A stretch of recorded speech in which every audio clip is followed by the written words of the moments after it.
Hello, everyone. This is Lydia Ford, your host of Lydia's Tea Talk podcast. We are back for our third Monday Tea Talk podcast. And tonight, I have a very special person that's very dear to my heart, one that I have known for over 30 years, none other than Dr. Angela Massey. She happens to be my BFF. And I'm going to bring her on the stage in just a minute, and I will read her, bio, and then she can introduce herself.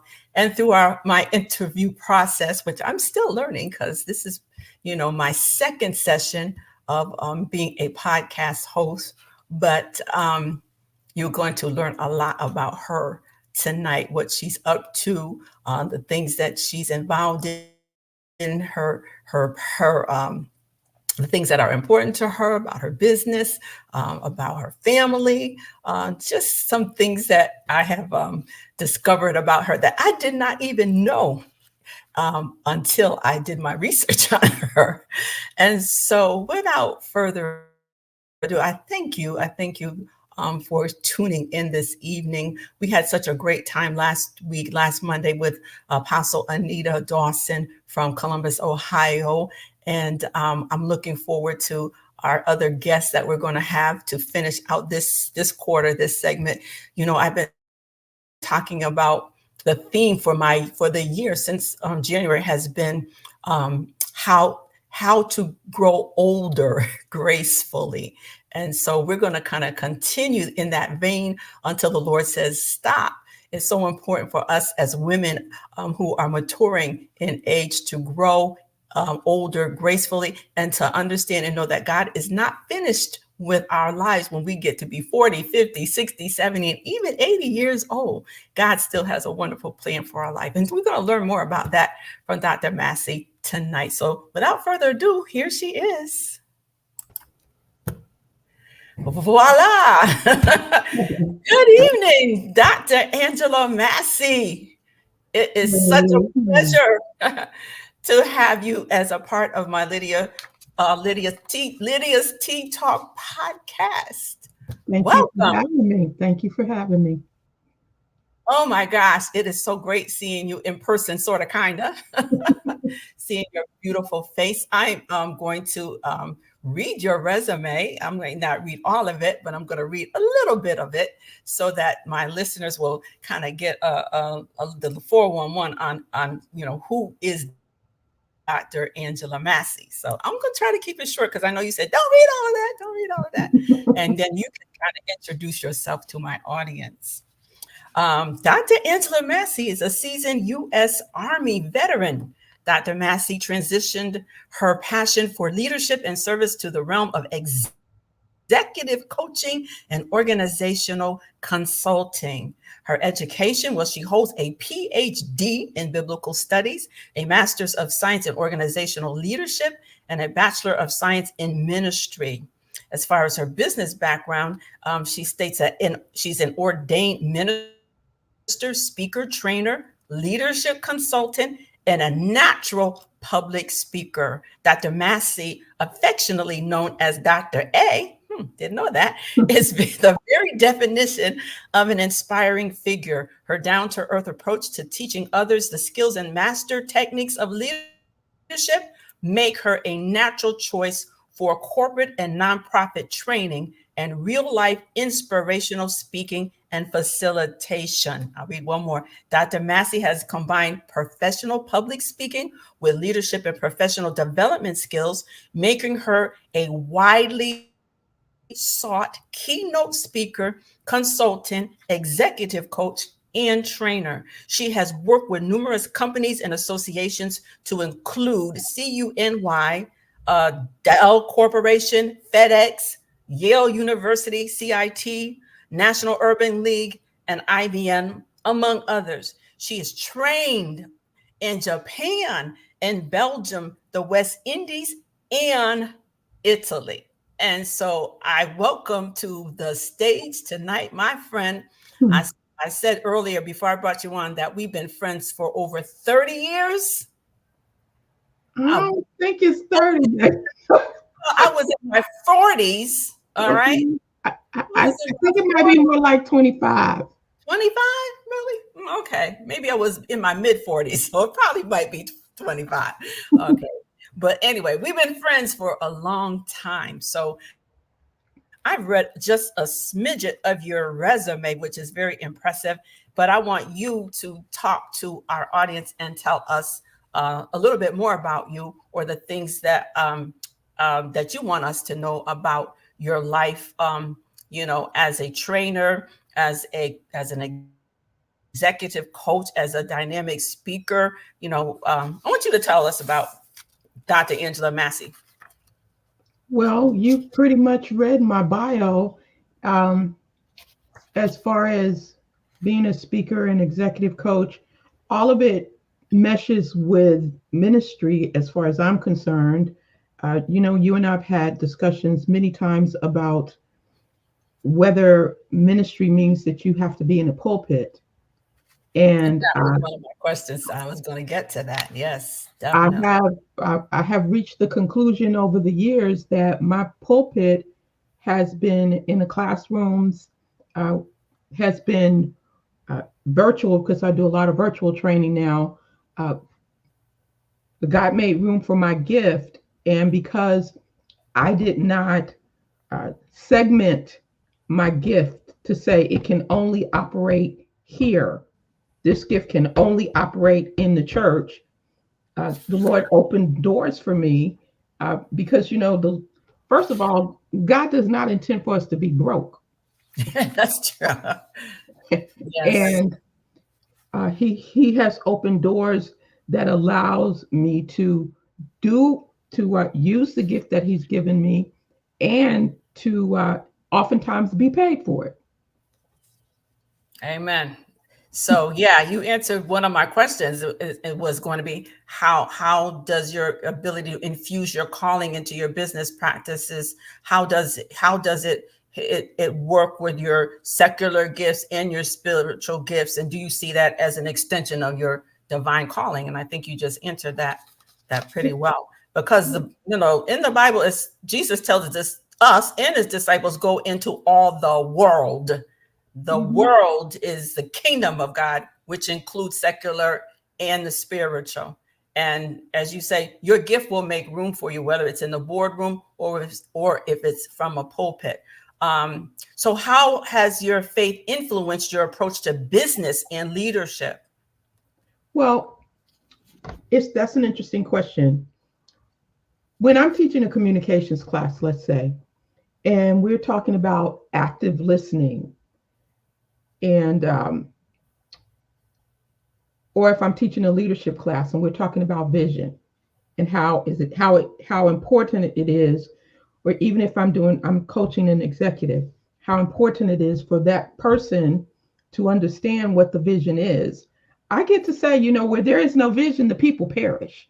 Uh, you know, and the people in my class that know the Bible, if we're doing the virtual, they're like, I just knew it. Ah, And those people that don't know the Bible, I have now shared a scripture with them, and I can back it up not only with what the word says, but the principles of leadership. So amen uh, to that. it is, there's always a an opening, you Mhm. know.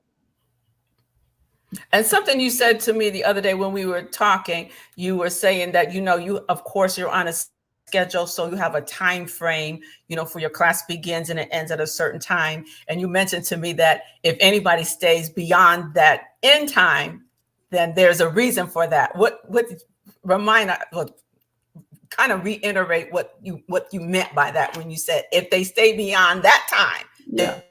When there's I a was, reason for that. years and years ago, and you pretty much know I was on the road a week, come back, wash my clothes, get back on the road, because I was partnering with the what they call in the industry the big three training companies. And from as a contractor from 9 to 4, I'm on their time. But I always said, if anyone stays in my room and they're in there at 4:01, they are there because God has something for me to say to them. And it means that they're, first of all, they're ready. I'm completely free to pray. I prayed with people in hotel rooms, in conference rooms, because they stayed after 4 o'clock. And I always looked at it that way. I was like, Lord, if they're here at 4:01, it's on. This what you just got to tell me what we're doing, and this is what we're gonna do. Okay, let me ask a question. How did you get started in the speaking and in that particular kind of business? When I met you, you had a GED, No, and I had you a had high a school diploma, and I needed to correct you on that. I had a high school diploma. I never had an associate's degree. I had college credits because I went to Rutgers for 3 years. Okay. And when I decided to and left because I was fast. You know, the old people say she just fast. I was fast, okay? And I actually left college and joined the military. I mean, Okay. like I just woke up one morning and said, you know what? I think I'm gonna go to Los Angeles, which I did, and called my mom and said, hey, I'm in California. You met my mother, you know, she was like, Yes. she was tripping. And she was like, you tripping. And when in California, I joined the military and, you know, did my thing in the army, got out, and actually went to work for IBM. I remember that because when I met you, you were the only person that I knew that was really skilled in computer work and Yeah, tech. I went to work for IBM and worked for them for 10 years. And because I've always wanted to be my own boss, I actually left after 10 years. It was it was unheard of. I left at a young age. I was like, I'm out. I want to be my own boss. Uh, in the meantime, because I knew I had gone to this seminar and there was this little person in the front of the room and she was all bubbly and she was teaching. And I was looking at her and I was like, I could do that. I know I could do that. And so I stopped her and asked her afterwards, how do you do that? And she told me about the company. And at that time, they were doing auditions and they actually came to East Hartford. And when they came to East Hartford, I went in and did an audition. And the rest is history. You know, Would you consider yourself a lifelong learner? Because not only did you went and you got your bachelor's, you got your master's, you went on and you kept going until you got your PhD. Why is that important? Or why was it important to you? Well, you know, when you stand in front of the room, whether you're standing in the pulpit and you're preaching or you're doing a podcast, you need to be authentic. Amen. You True. need to be real. And I felt it was important for me, especially being a Black woman. And as I traveled, most of my audiences were not people of color. And so me standing in the front of the room for me meant that they needed to know that I belonged there, that I knew what I was doing, that I had the education and I had the experience. And it's like preaching. You know, if you're breaking down a scripture and you haven't even studied the Bible, I'm saying sit down. I might not be saying it out loud, but I'm certainly saying it under my breath. Lord, let them sit down because this is not working. Okay. So it's about being authentic. You can minister about you have that ministry, you can minister about how God can bring you through uh, losing family members and this whole idea of grief. And it's real because you've been there. Mm-hmm. And it's far different than someone who did some research, but they've never gone through it to stand in front of me and tell me about it. They've never gone through it. Mm-hmm.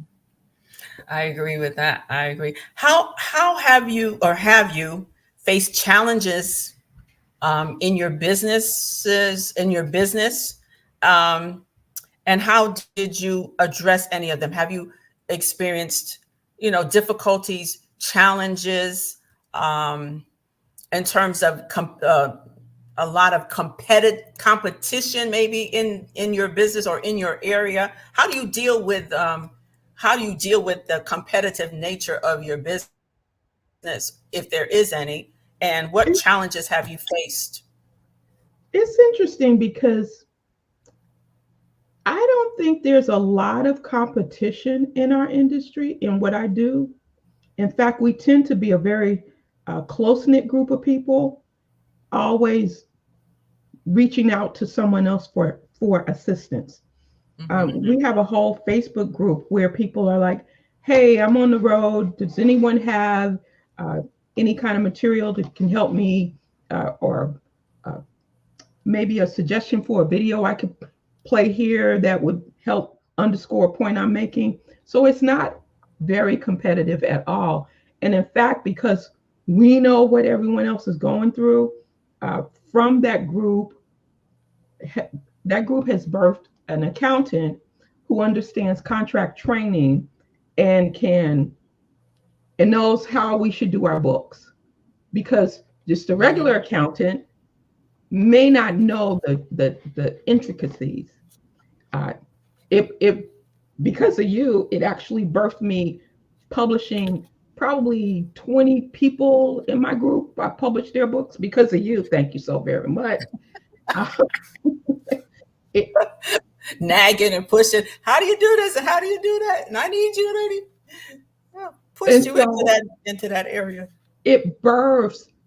So it's there's not much competitiveness. It actually births new avenues for people, you know. Well, so okay. So what would you say was a destiny moment in your life, a moment of change and transition, and how did you know it was a destiny moment, a time to move, to jump, to leap, to take a hold of an opportunity that was offered to you? How did you know that was a destiny moment, that was a time for you to leap, to move, to make moves, to change directions, so to speak? Well, going to that audition was definitely a destiny moment because I didn't have anyone in the industry to give me the ins and outs and tell me what I needed to do. Uh, because when you go through that audition, they really want to see if you can sell from the front of the room, because it's all about commission. You do get a fee, but it's more about commission. Can you sell from the front of the room? Can you drop uh, little nuggets here and there from the things that you've read that underscore what you're talking about, so people go, "Wow, I think I really need that book," or "I need that, I need that audio, I need that." That was definitely a destiny moment because that one thing has determined, and what I do right now, my whole trajectory changed because of that. Second, I've had many destiny moments. A second one was um, after my mom passed, and after a good friend of mine passed, I knew that I needed to leave Connecticut. Mm. And my middle son, Adrian, had been after me for a good year. And he said, he made me an offer I could not refuse. And it was definitely a destiny moment. He said, "Listen, all I want you to do is pack your stuff and move to Texas. We can combine our resources. He said, all you have to do, Mom, is put $600 on the table every month, and I'll take care of the rest. Mm. And I was like, okay, $600. I can come up with $600. Right. And when I made that move, packed up my car, drove from Windsor to San Antonio over a 3-day period, the first thing that I recall was, because as you know, when I lived in Windsor, I was living with my godparents, lovely, lovely people. It was a covenant. And my room was in the basement because I chose the basement because it was big. It was bigger. And kind of did it so I could live in the basement. The first thing that came to me when I moved to Texas, because Adrian did all the legwork, he found a spot. A house was 3 bedrooms, 2.5 baths, and the first thing that I noticed was like, I'm above ground. Oh, okay. I'm above ground. Yep. Above ground. Yeah. That's big. That's important. Yeah. And being above ground and being in a place where I didn't have anybody else in my ear, Mm-hmm. you know, because I had other people in my ear. I stayed in Connecticut too long. Mm. And it took I lovingly call him a heathen.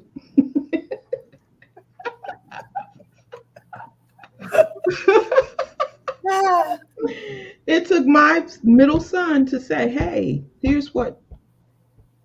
And he had a plan. He's like, we're not going to stay together forever. I was like, I know that's right, boy, because I cannot live with the way you don't clean the way I need to clean. He said, but here's what we need to do. You work on your credit. You work on what you need to do. I'm going to work on my credit. I'm going to work on what I need to do. And then we are going to part when we have both gotten to where we need to go. That's definitely destiny moment. That's definitely a destiny moment. And since you mentioned your middle son, who I grew to love dearly, because he was with you for a minute, and he loved my apple pie and my mac and cheese. Yes, he does. How in the world did you raise 3 great kids, 3 boys? You have 3 boys, grown, all of them grown, and now you have 9 grandchildren plus 2. Mm-hmm. And I have one son, and he nearly drove me crazy. Okay, especially in those teen years. How did you manage, in being a single parent, how did you manage raising 3 boys? What's your secret sauce, your secret recipe for raising 3 boys? My village, I had a strong support system.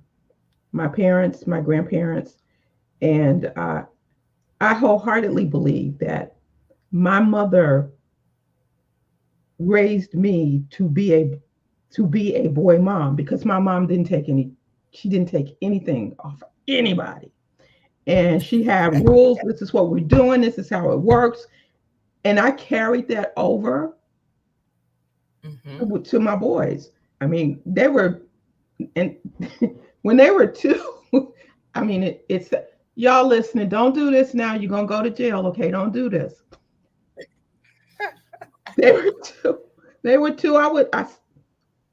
I stood them up in a chair, and I said, listen, one day you're going to be bigger than me. One day you're going to be taller than me, but I'm always going to be the head Negro woman in charge. And you do not live in a democracy. You live in a dictatorship, and I am it. So they heard that from the time they could understand. And as they grew older, so they didn't buck. And when one did, which was Antoine, and we all are, he turned 18 and decided he was grown and he was not going to follow the rules. And, he even told his brothers he was not coming back at the time I said he should be back. Mm. And he came in the next day, and I was like, well, you're going to have to, you can't live here. This is my house. Mm. This is it. And you got to go. You so grown, go back to where you came from. Mm.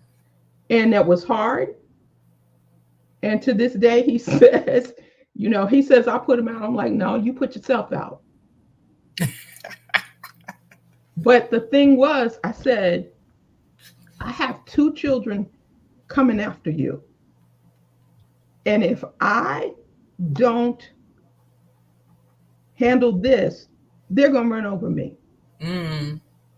And it's not going down like that. Mm. Aaron was 8 when it happened. Mm. And we were in the car one day, and I said, Aaron, what did you learn from, your brother and all of that? He didn't even bat. He said, I learned you will put me out.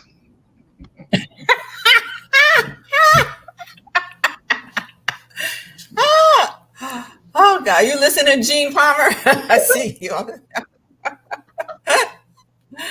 Oh my God. Yep. I've been the last couple of weeks I've been featuring exemplary women mothers, particularly in the Bible, and talking about how they love their children unconditionally, their persistence, their faith, their resilience, and the hardships and things that they had to go through. What were some of the hardships, or could you drill down on one hardship that you guys experienced as they were growing up, or what you would consider a hardship or a difficult time? Well, there were times when they didn't know that I didn't have it, because they always felt like I had it. Like mom's gonna handle it. Mom's gonna make sure we're okay. And I did. But there were times that they ate and I didn't eat, because even though I worked for IBM, they weren't. I started as a secretary. That's what they called them back then, and it wasn't like I had all this money, but and sometimes they did not. Now Antoine would tell you a hardship for him was that he didn't get everything he wanted. My boys, if they wanted something, they had to clip coupons, tell me how much it cost, tell me how much they would bring it to the table, go mow some yards, do what go out there and make it work, and then I'll match it. And I did that with them. Mm-hmm. When Antoine got his first job, when he got his first job, I was like, you got to pay rent, right? And he was like, it was $10. I don't want your money, but what I want you to know is that when you leave here, you're going to have to take care of yourself. And I remember something my grandmother used to say. She said, women tend to raise their daughters and love their sons. Don't make that mistake. That's a good one. That's a good one, sis. Yeah, that's a good one. That is so true. That is so true. What would be how does it feel being a grandmother of 9 plus 2 bonus? And what's the difference? What's the difference between being a mother of 3 boys and now you have these grandchildren? Well, I'm still the same, and it's kind of funny because most of my grandsons are being loved as opposed to being raised. Oh, okay. I see. And when they come to me, they don't get that. I'm like, I'm gonna need you to wash these dishes. But Nana, we don't. Hey, you, Mama, not here right now. I need you to clean up this room. We're not living like that. What you mean you don't know how to clean the bathroom? You ain't never cleaned a bathroom before, boy. What is some people doing? So for them, I'm hard. I'm the hard Nana. And I just tell my boys, listen, y'all loving them, but you're not raising them. Not raising them. Not raising them. And that's gonna come back. That's gonna come back to bite you. It always does. Always does. In January, I decided on my early morning tea segment that I would talk about how important it is for women to grow older gracefully, to embrace who they are, to know that they are good enough, to know that there is no expiration date on their divine purpose, because their divine purpose comes from the Father. It has nothing to do with age, because we know a lot of people in the Bible that God used in their old age, men and women. What would be your recipe for, or your definition for growing older as a woman gracefully? And add anything else to that. What is your definition, and what do you think it means when to grow older gracefully? I have to think about that because you know how people say, well, you don't look whatever age you are. I always say, well, what is that supposed to look like? I mean, it's based on someone else's perception of someone they knew that age, and are they comparing you, or what does that look like? A lot of times that happens, yes. What is that supposed to look like?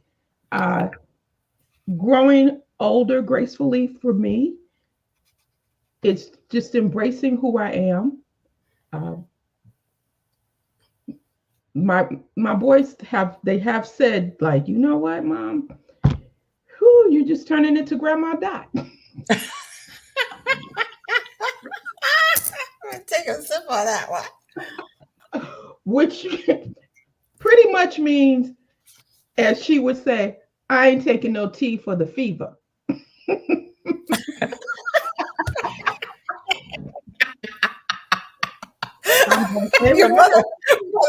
Your mother has as many sayings as my mother. I'm going to say what I'm going to say. I'm not going to be rude. I'm not worried about what other people think about me anymore. I mean, I spent a long time concerned about what people thought about me. And so have I. And it was a waste of years of my life. So growing older gracefully for me is knowing that there's not one person on earth that has a heaven or hell to send me to. I'm in charge of it. Amen. It's all on me. So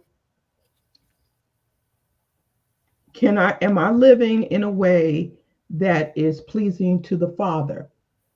And maybe it might not be pleasing to the person next door, but they don't have a heaven or hell to send me to. That's a part of my growing gracefully. And the other thing is that I like to be, I'm pretty active. That was going to be my next question. How do you practice self-care? What do you do for fun? What do you do to unwind? I exercise for Christmas. Well, actually, it was for my birthday, because I have to put the boys on notice. Like, here's what I want. Actually, I tell Adrian, and he disseminates the information. He's the bridge to say, Mom said so and so, or hey, I think Mom probably wants. I've already told him what I want.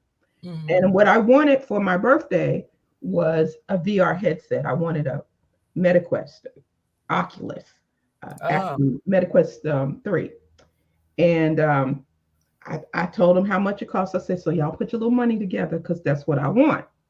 Um, and I'm not familiar with that. What does it do? What is it? it's virtual reality.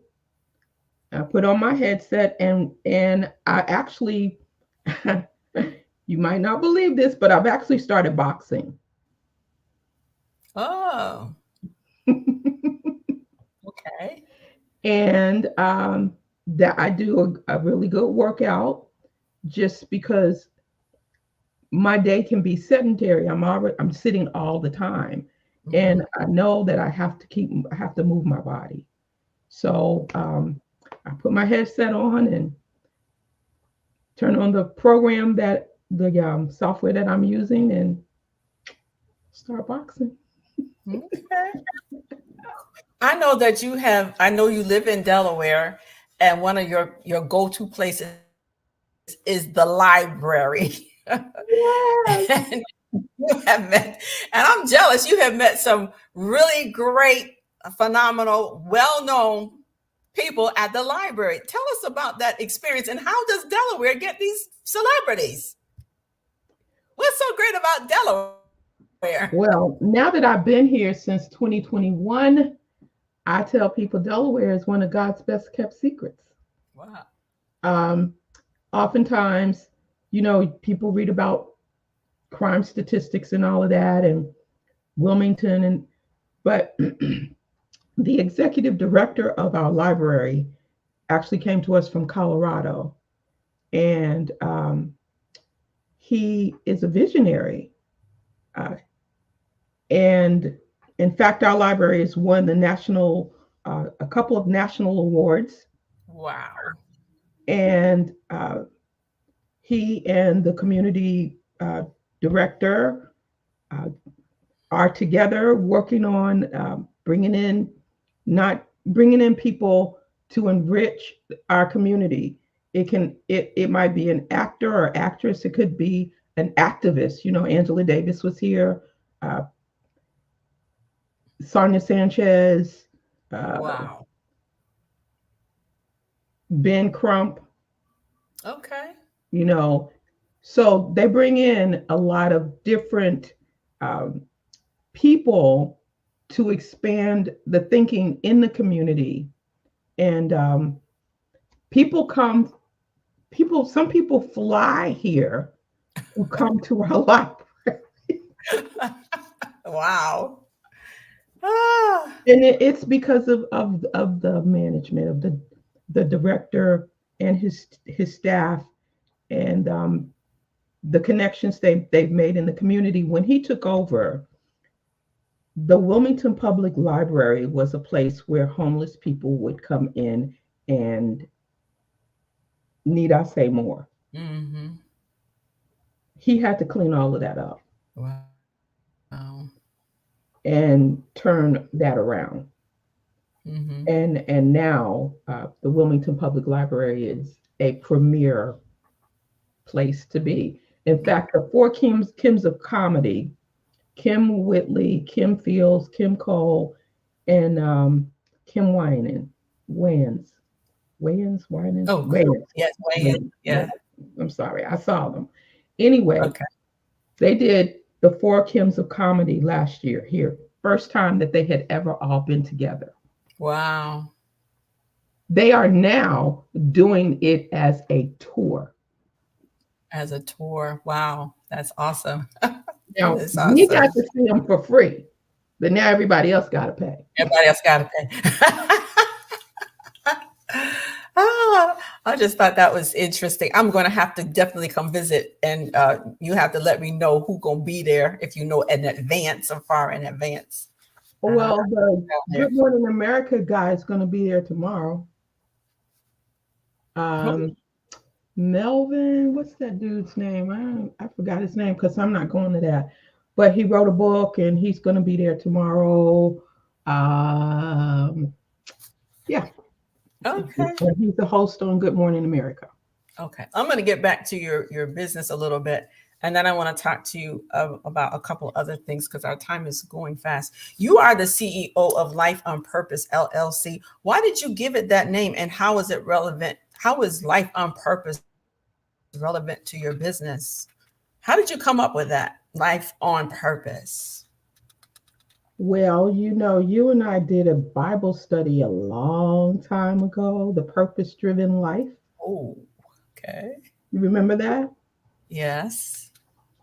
And I was really impressed. What was really impressed upon me was that, and it's my moniker, life with no purpose is no life at Don't all. like that all. And I chose that name because when I speak, uh, when people bring my company in, I want them to know that it's about a purpose. It's that me being here is a part of a purpose for the people that will be in the room. It's about knowing your purpose and walking in it. Mm-hmm. And And as a that's okay, it. oh, no. That's how I got it. So as a you decided to get certified as a life coach too. So as a life Mhm. coach, how do you help individuals discover their purpose and calling, or do you consider that as one of your roles? Well, I'm actually certified as an executive coach. Hmm. I I don't do life coaching. Okay.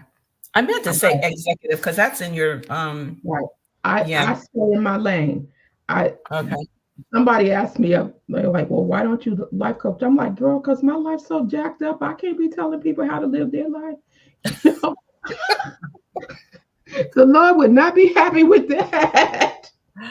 Oh, Because we are okay. all works in progress.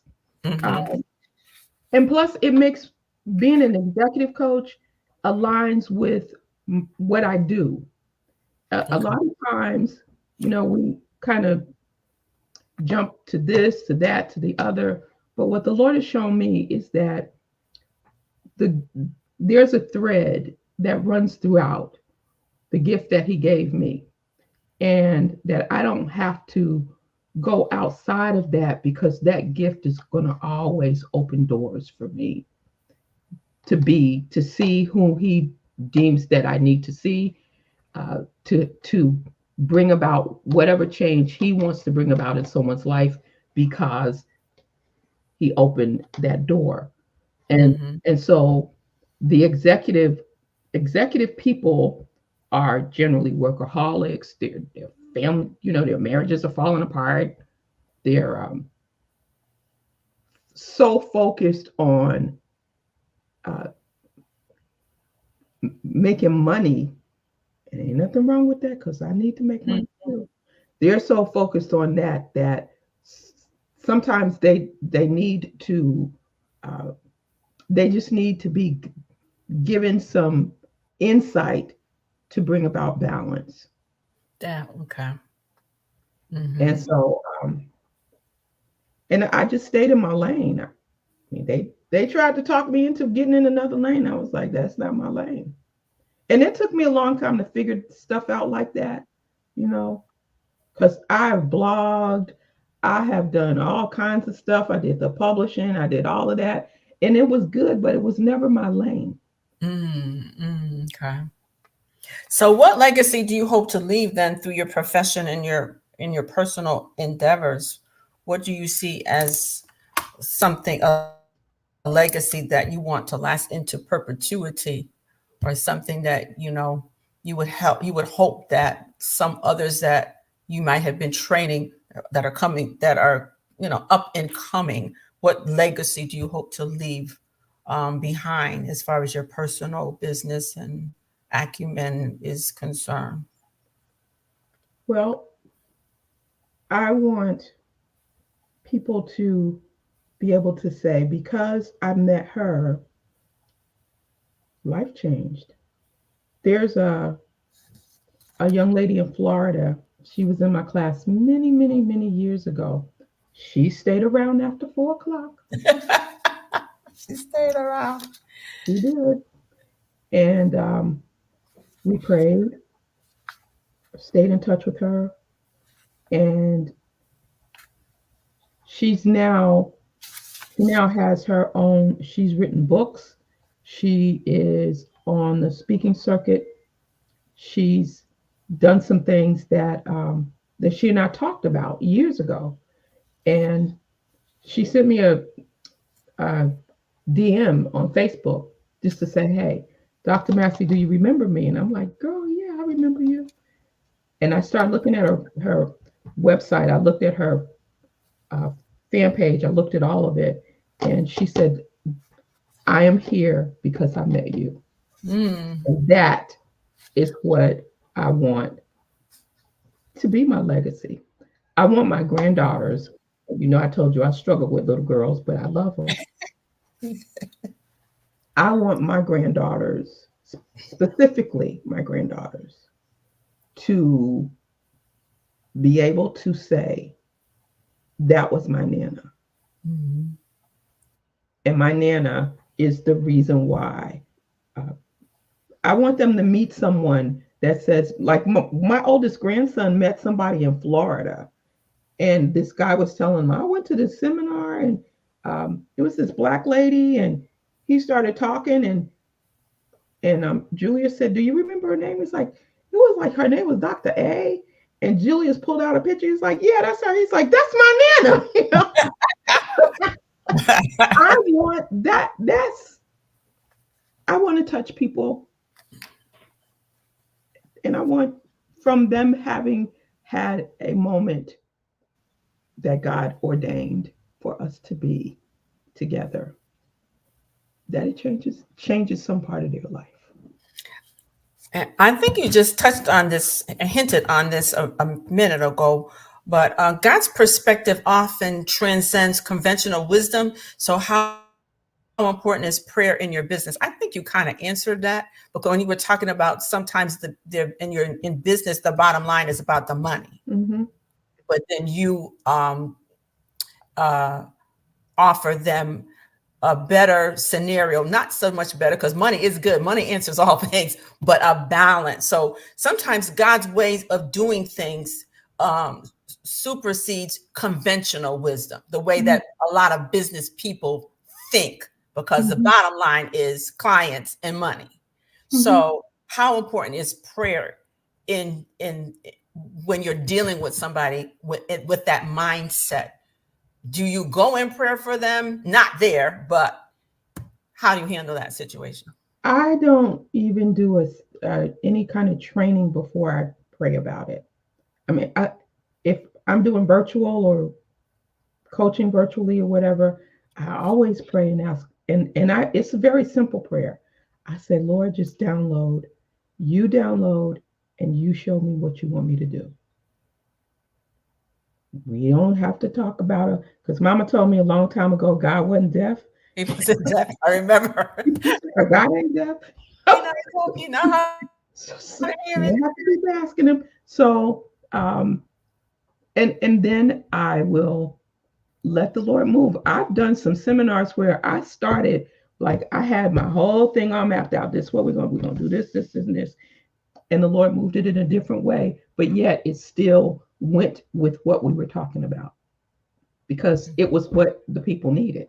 And I've been known to say, listen, people, I don't know why I just went that way, but somebody needed that. And I'm fluid now. And probably have some people probably say, boy, she's got a lot of ego, because I'm like, y'all ain't got to invite me back. If you don't, okay, I'm here and I'm saying what I got to say. Right. Well, since we are on the topic of prayer, I met you at a time when I needed a lot of prayer. I needed to step into that realm where, my grandma, her motto was, don't forget to say your prayers. And that kind of birthed my whole social media presence, I could say it like that, developing a website, which you did for me, and also just agreeing to pray with me, took my prayer life to a whole nother level. I was praying, but I wasn't nearly praying the word, first of all, wasn't praying with power. Um, and I needed some help. I needed some help. And so when I heard you pray many times, I'm like, wow, she can really pray. It really impressed me. And our friendship was birthed because of prayer, because of the need for me to kind of up my game or to be serious about the call that was on my life, because there was one. I am called to prayer, but I was being very, I was lackadaisical in it, not really understanding that that really was something that God really wanted me to do, and would wake me up to do. And so I want to talk a little bit about prayer, a little bit about friendships, partner. Before I get to that, I want to talk to you about the importance of mastermind groups. And because that's going to lead me into to talk about friendship.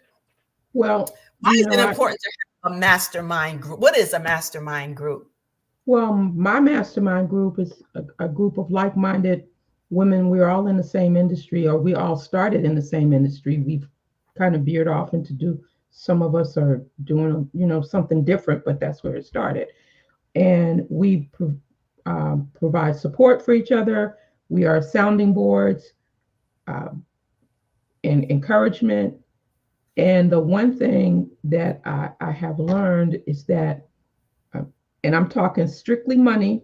So your income is pretty much the average of the 5 people you spend the most time with. Right. And I needed to up my sum. Right. I was like, I can't be hanging out with broke people. Mm-hmm. And so that happened as a part of of my mastermind, because several of the people in my mastermind group are high 6-figure earners, and putting myself in that, and they're strong believers too.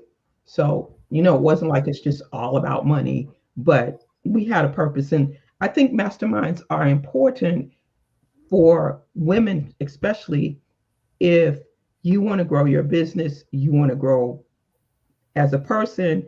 And it's also important to know when to step away, because sometimes some groups you outgrow some groups. Mm-hmm. And when you outgrow them, you have to know it's time to go. Mm-hmm. Now, that could, fortunately for my group, we don't talk to each other all the time. We check in on each other, but we are all good with the fact that we don't have to talk to each other, see each other, do it, because everybody is in their lane doing what they do. Mm-hmm. So that brings me to friendships.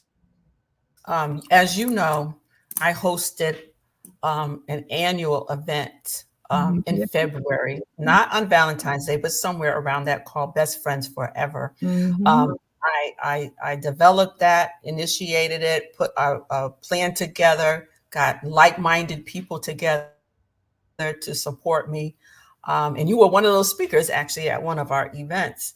And I called it Best Friends Forever for 10 years until the 11th year, just before I was getting ready to host the 11th Best Friends Forever. And the Lord decided to change that. He impressed upon me the fact that sometimes friends don't remain friends forever.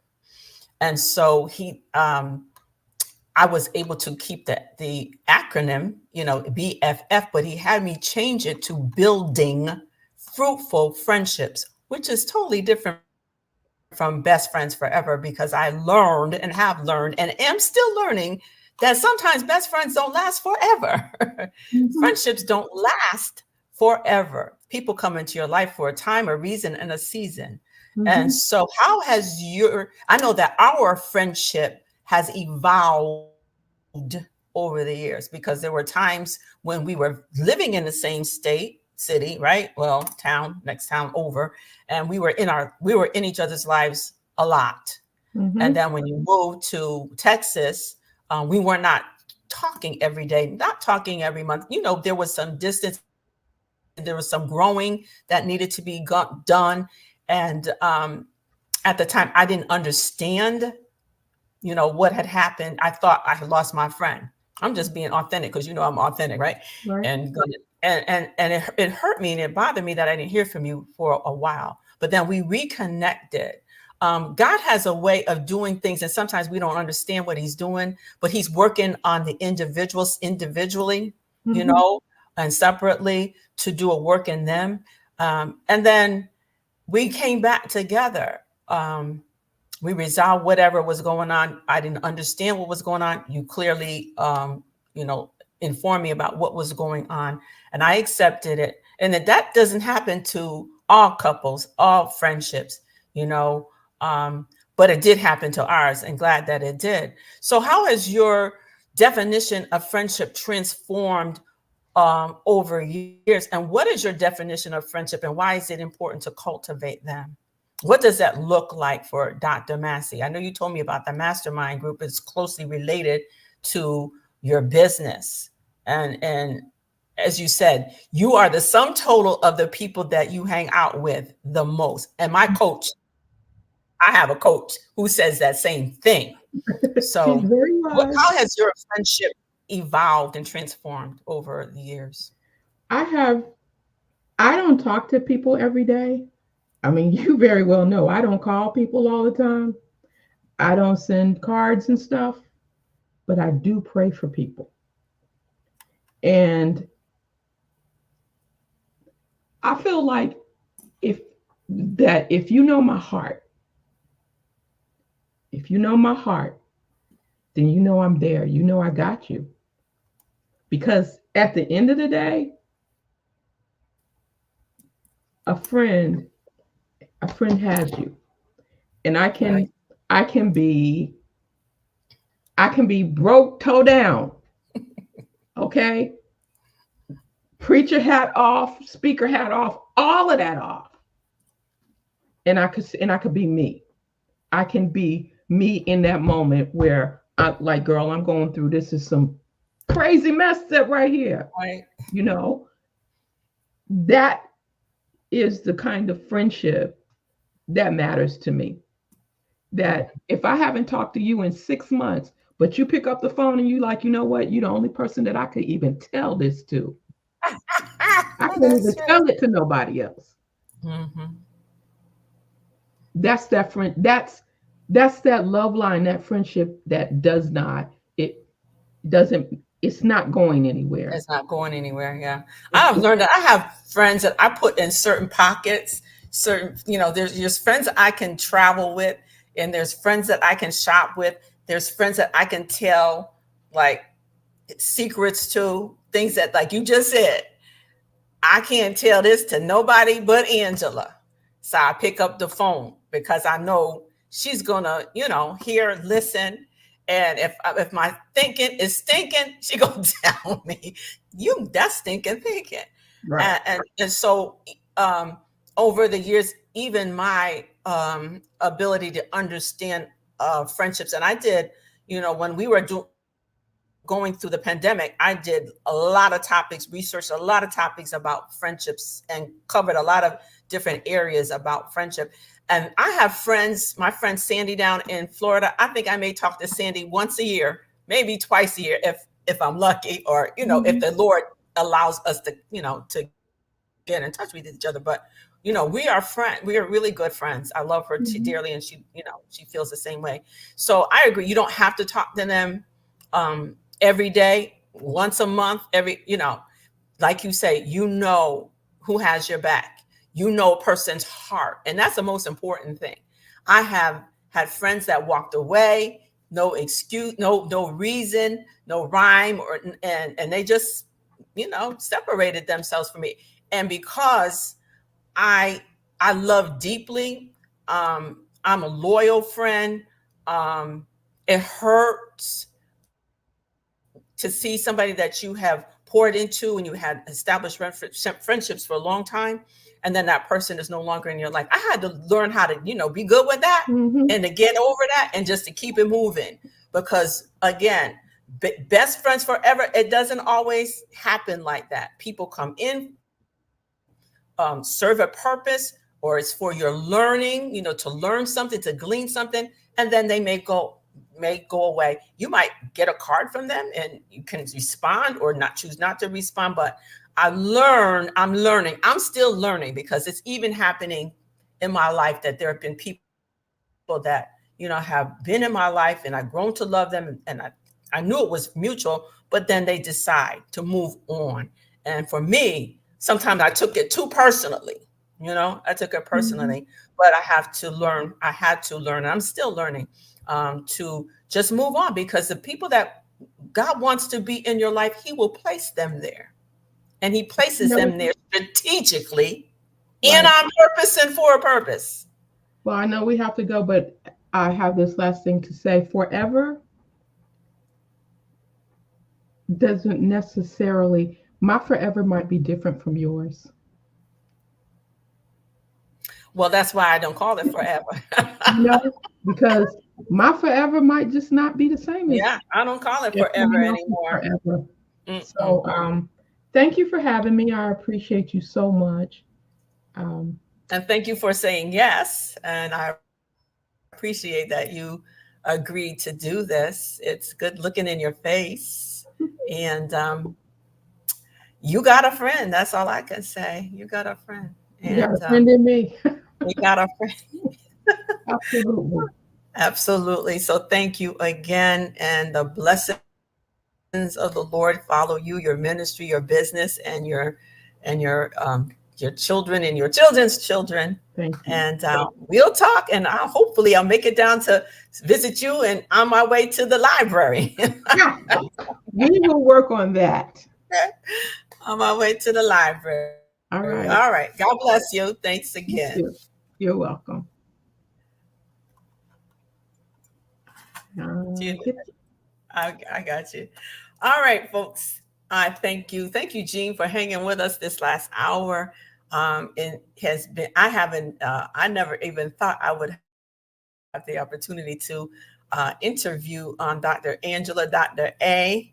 I haven't seen her in many years, but I have spoken to her off and on during the year. So I am grateful. I'm grateful that she agreed to do this. So come back again next Monday for Lydia's Tea Talk podcast, because my special guest will be Pastor Hazel Holloman. She lives in Fort Pierce, Florida. She'll be my special guest. So come back on next Monday, and don't forget on Wednesday to come back for early morning tea. All right.